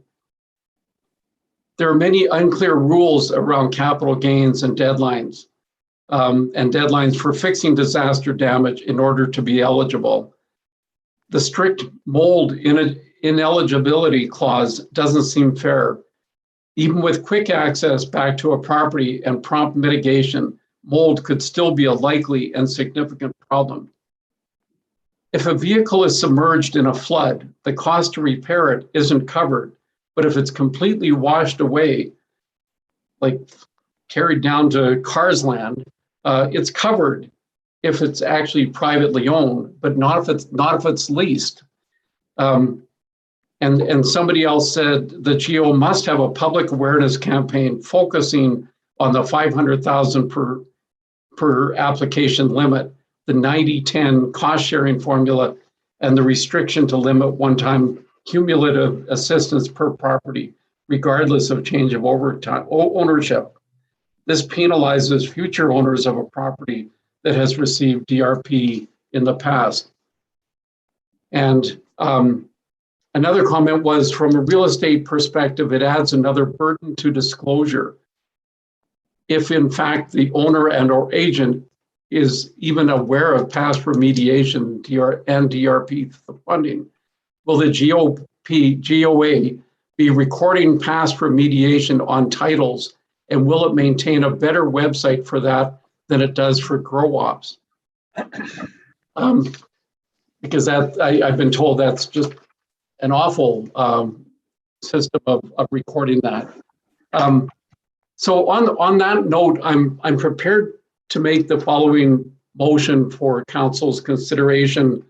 And then I certainly welcome any questions or concerns or comments after that. But Mayor Snodgrass, the motion is basically the same as what's in the agenda package. The only change has been in the last paragraph. Would you like me just to read the therefore it be resolved parts, or do you want me to read all the whereases? Oh, don't do the whereases, just from be it resolved and further Okay. that. So yeah, if you want to read exactly what you've got and you will be making the motion. So the actual motion is therefore be it resolved that High River Town Council send a letter to Premier Jason Kenney criticizing the implementation of these changes without consultation, and requests the Premier revisit changes to the program based on recommendations of the High River Disaster Recovery Program Advocacy Committee and other municipalities. And further, that the letter be copied to the Municipal Affairs Minister, Rick McIver, the Alberta Emergency Management Agency, MLA Roger Reed, Foothills MP John Barlow, and Bill Blair, the Federal Minister of Public Safety and Emergency Preparedness.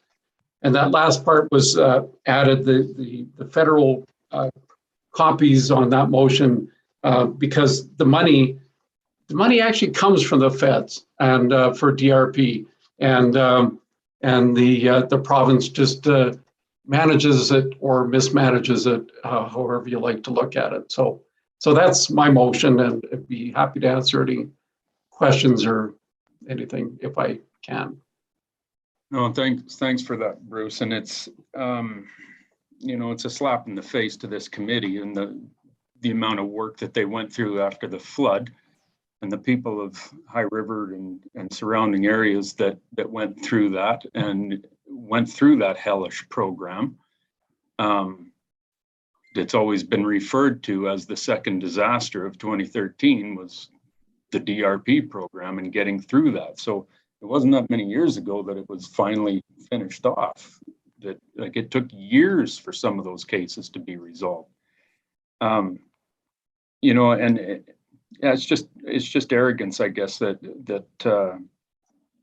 the GOA did not look into more with the recommendations that the individuals you mentioned went through on a daily basis for a few years. And they were the boots on the ground that know this program inside out, upside down, and backwards, and know what worked and what didn't. And it wasn't even taken into consideration. So that's a major problem. So I support this 100%. So motion's on the floor.